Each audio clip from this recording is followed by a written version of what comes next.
this thing reminds me of one of them old tar pots we had with the old propane, but there is no propane, it's nothing. Just electric start, and that's it. Lights up really fast, extremely fast, and starts smoking immediately.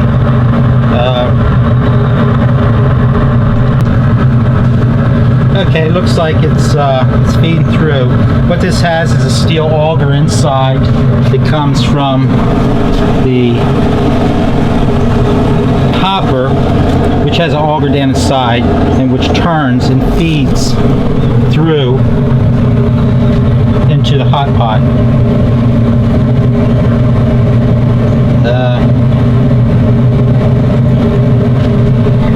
A few of the features, the other features I like on this is the trigger. I checked out the trigger grills. It's only about half the thickness of this here. This damn thing is pretty damn thick.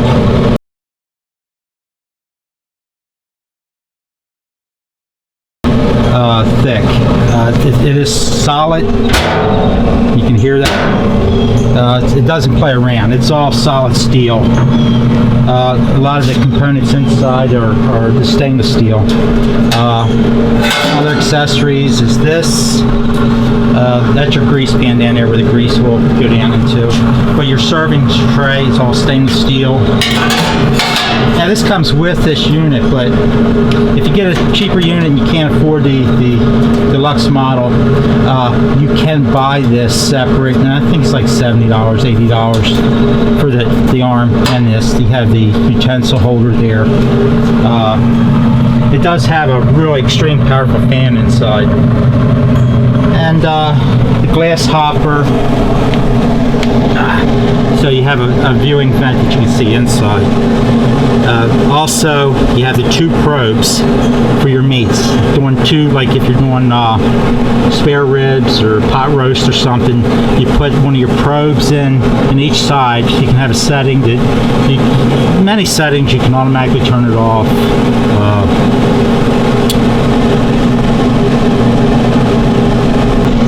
Whenever you want to. All digital, which is kind of nice.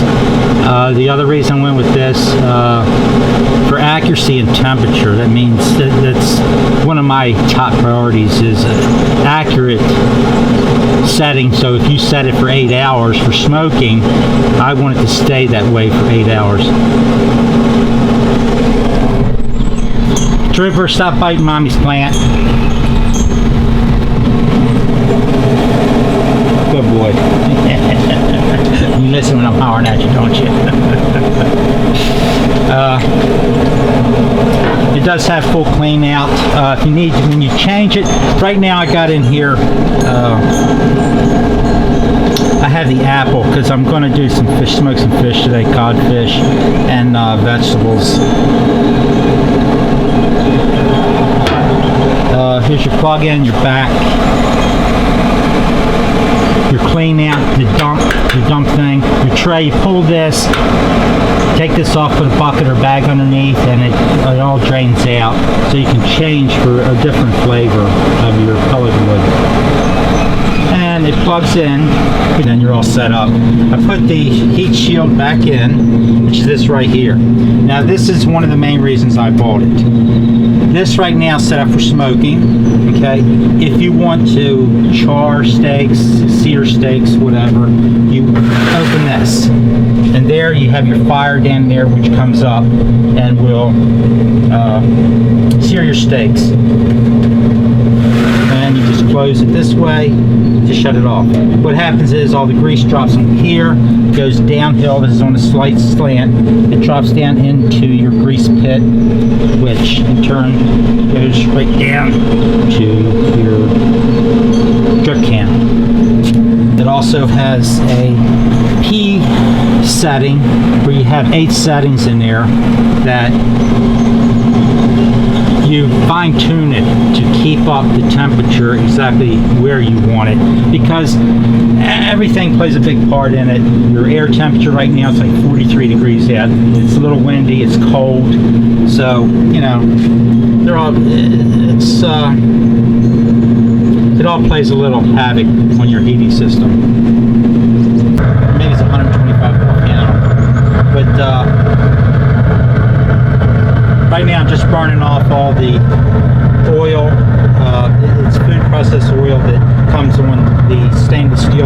to keep them nice and slick. So we're burning all that crap off and all before I start barbecuing my fish.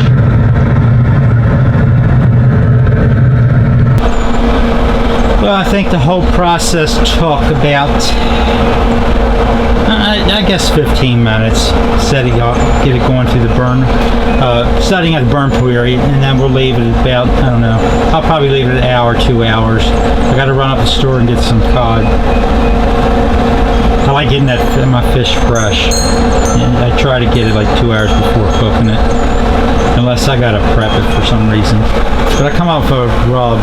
I'm trying a new rub that I came up with, so I don't know, but we'll see. Okay, it's been running for about an hour and a half now.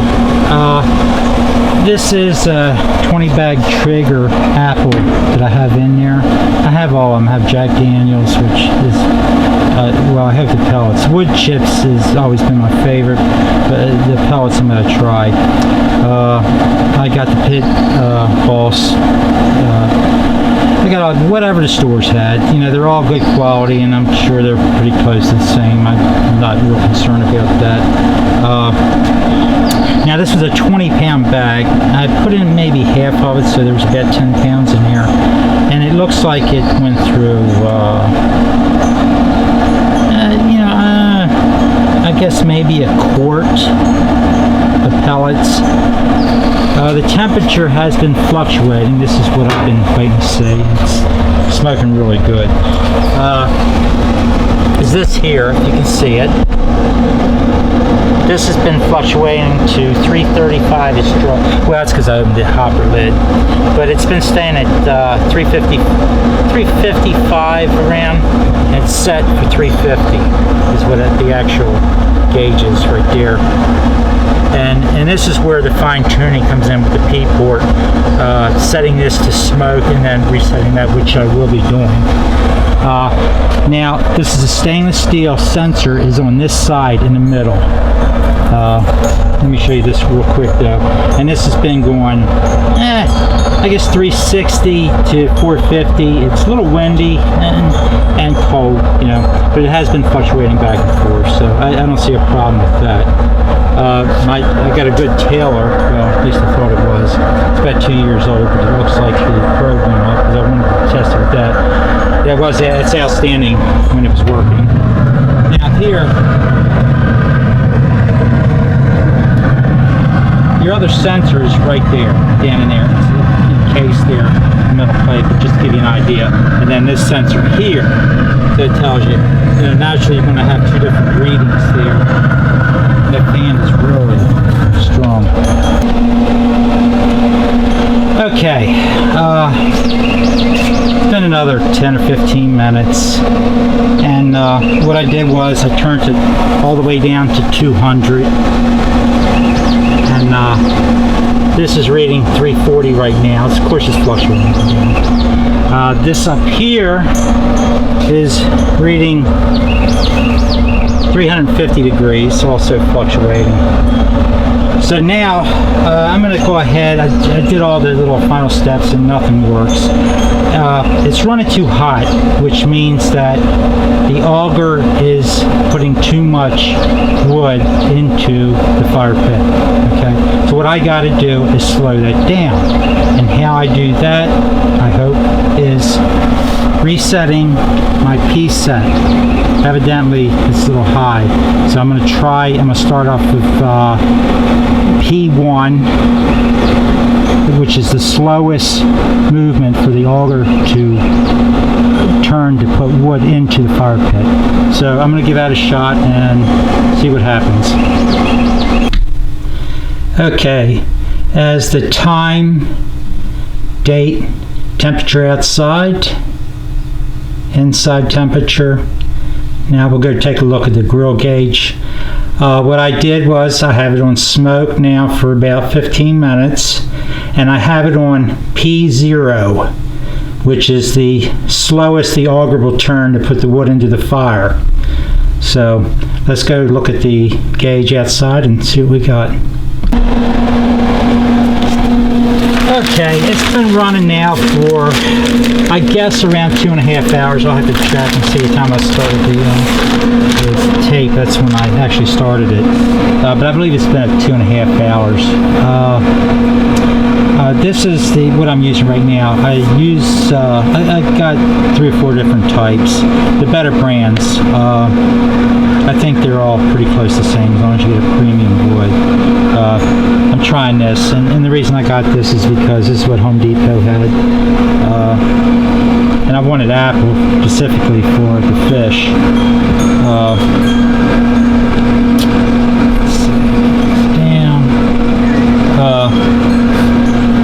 But I got my Jack Daniels because that's in the woods. When I always wood smoked, Jack Daniels was one of my favorites that I use probably 80% of the time. I love the flavor of that. I got the Jack Pellets, the pellets for it, Jack Daniels. I don't know, the reviews I've seen on that, people are saying it's strong, so you have to mix it lightly. But yeah, I don't know about all that. So I have to test that, give that a shot, and test it and see how it works. Now, this is a 20-pound bag. This is what I got left in there. I'm guessing maybe 8 pounds. I don't know, I guess 2.5, 3 hours I burnt, I don't know, somewhere around 10 pounds, maybe 12 pounds, guessing. And what I have this, and I think I topped it out pretty good. I have that all the way up. I have this set at 200 degrees.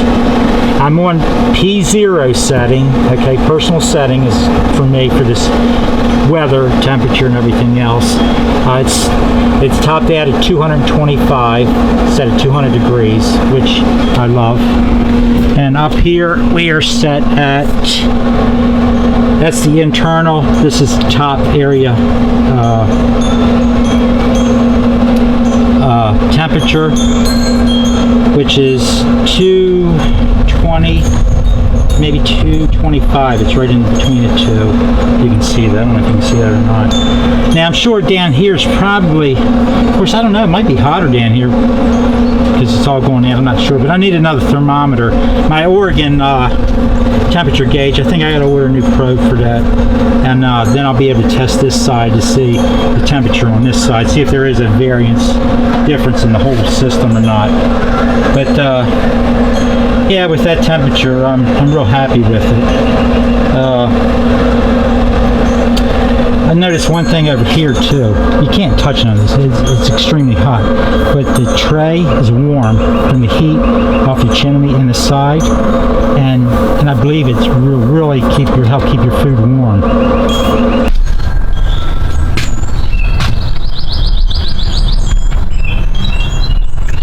Okay, I felt this was important that you needed to see this. I let it all cool down. It's nice and cold.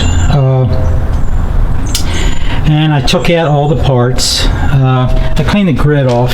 Now this is using this, and there's probably not a difference in which one you use. It's all probably going to be the same thing. And I used about a half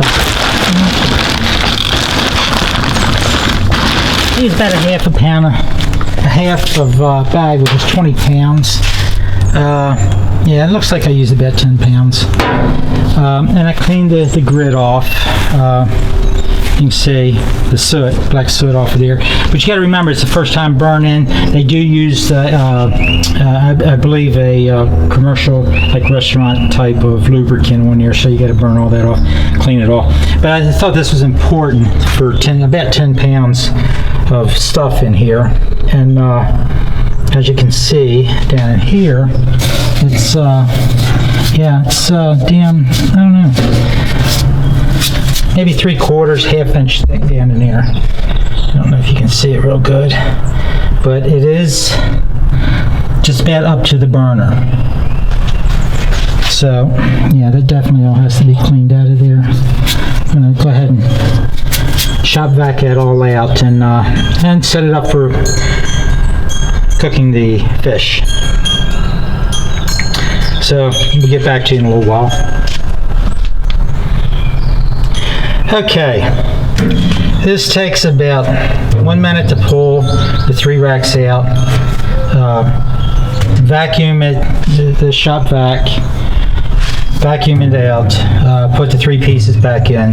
You know, I don't know, 4 or 5 minutes it takes. No big deal. It comes out extremely easy. Now, if this is not your cup of tea, one of the other manufacturers has one, another name, but I can't think of it offhand. And I think it's the only one on the system, on the market. But the bottom plate down there, you can actually underneath pull it back, and the ashes will drop out. So a little easier cleaning, if that means that much to you. But then again, you got to remember, this is a solid unit. This thing weighs 200 pounds, okay? There's nothing cheap about this unit at all. I bought it at Walmart's for $479 plus taxes. So, you know, whatever you think. But the other ones, for that feature, I can't remember the name of it. But you're going to pay about $400 more for that unit. And it's nowhere as big as this. This is one of the biggest units. And especially with the sear, you won't have the sear in that unit either. So, at least I don't believe so. So yeah, I put the 3 racks right back in, takes a minute. So, I don't know, 5 minutes, you're all done. Ready to grill. Okay, as you can see, I put it back together. One of the things, the bigger unit, the reason I got the bigger unit for my wife and I mean, sometimes we have company over, but the thing is, like this cast iron griddle, I have some cast iron pots and pans that I really like, and I have a Samsung glass top stove, so I can't use them on there, but I can use them on this. You got to be careful because you got to remember these are porcelain coated. So you just gentle. They seem to be extremely adorable. I don't think I'll hurt it at all. Yeah, I like the skillets because I can put skillets. I got tons of room on here. The other shelf goes up top here, which I'm not going to put in. I really don't need it right now. Maybe a company can use it, but you got tons of room there. I mean, you can put, this is why I got it. I like plenty of room. Another thing is, for everybody that's new to it, is your pellets. You want to keep them off of any damp surfaces. You don't want to keep them outside, especially if it's moisture, like especially this time of the season now. It's what, February 29th, I believe today is. Anyways, you want to keep it inside dry because the pellets, the more moisture it has in it, the harder it will be to light. Also, they will swell up and they can crack up and flake up into dust. So you really don't want that done. I've even read online where somebody has taken and they bought this and left it out in the outside in the rain. This did get water in it. The pellets melted and actually hardened down on the router itself. You know, the revolving thing, and they said it caked like cement. They had to actually put it in the shop for months before they got that all straightened out. And I still don't know if they did get it straightened out or not. So the important thing is, you don't want your pellets wet or damp. The drier it is, the better it is. And also I found online too a little trick somebody came up with. If you think it was in any moisture or anything like that, grab a big bowl of it, stick it in a microwave, and go ahead and put it on 30 seconds, dry it out. I thought that was pretty neat trick. Okay, it's been hour and 40 minutes. I got my fish on there, my vegetables. This is what I was talking about, the cast iron crate on there. I like doing vegetables on there. The fish, now the vegetables itself, I just got oil, some salt and pepper, This is my favorite kind of burnt alley vegetable oil. I love it. Fish, I did my own rub on there. It's a spicy, tangy spicy rub that I do. It's been on for an hour 40 minutes and everything is good. I do want to point out all that worrying I was kind of doing about trying to get the temperature set right. It's for 2 hours. Yeah, I had it set on 200. Set on 200, and this actually stayed at 200 for the last hour and 40 minutes. This also stayed 200 to 205. I was extremely pleased with that, and so it turns out I absolutely love this thing. Extremely happy that I got it.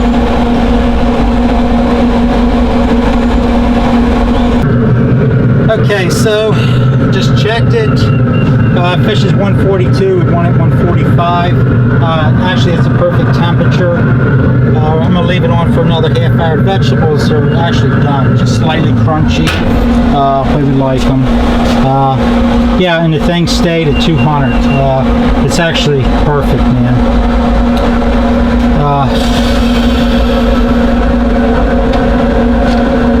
That's it.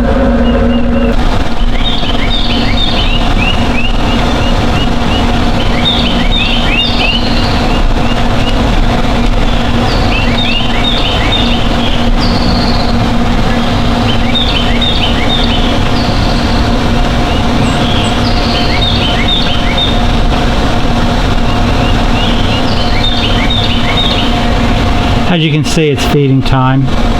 It's alright, girls. It's okay. It's alright, babies. Okay.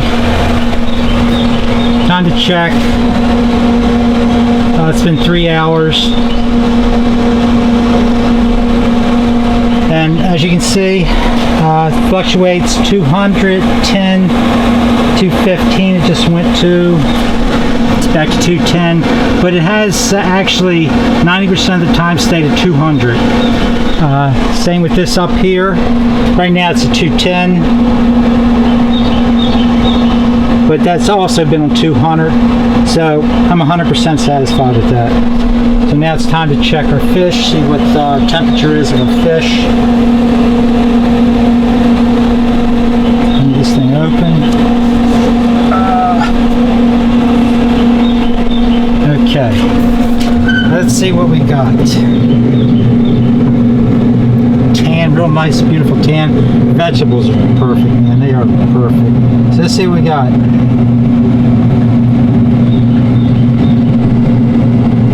$148. Good enough. Perfect. She's done.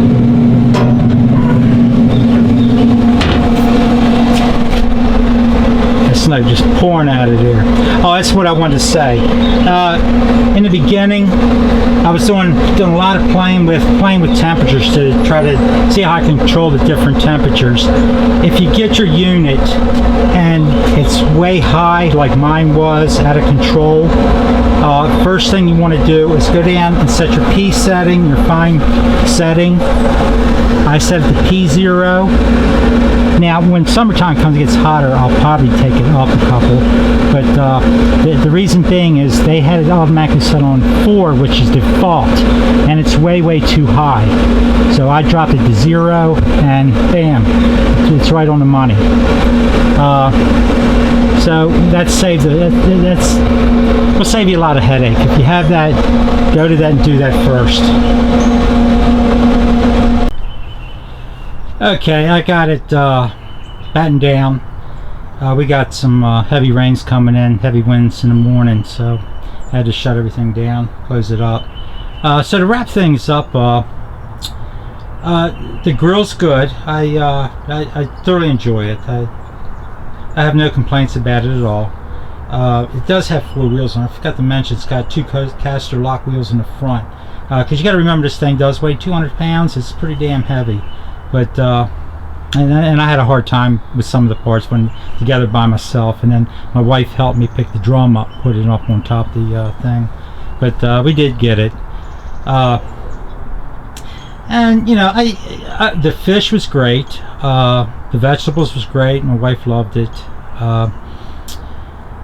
the dog really loved it. I taken and had to give him some of it. I had to clean some of the inside out, not the outside, because of the rub I use. Now the rub I use is my own special blend. I had to waste a lot of spices in order to get this together, but what it is, it's a little bit of brown sugar, some cayenne pepper, garlic powder, onion powder, cracked pepper, sea salt. I use the Hawaiian Pellet salt, red salt, but any salt's fine. I'm not crazy about that either, but yeah, so and the fish itself, I only, for fish, I only lightly rub it, very lightly, because I don't want it to mask the smoke. The whole idea of smoked fish is smoked fish, and you don't want a lot of seasonings taken away from it.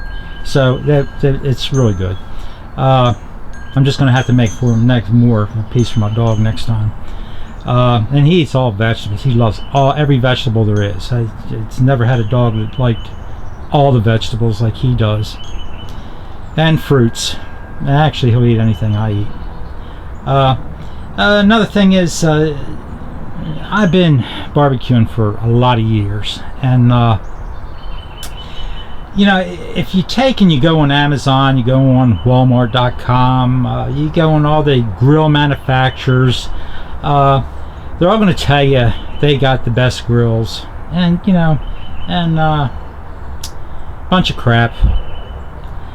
To me, my opinion on that is, the grill is only 50%. All grills smoke. It's what they do. It's, you know, that's it. Smoke is smoke. The other 50% really goes to the cook, okay, the chef, whoever you are, because it's the quality of the food, the preparation of food, the seasonings you use, the type of woods for the type of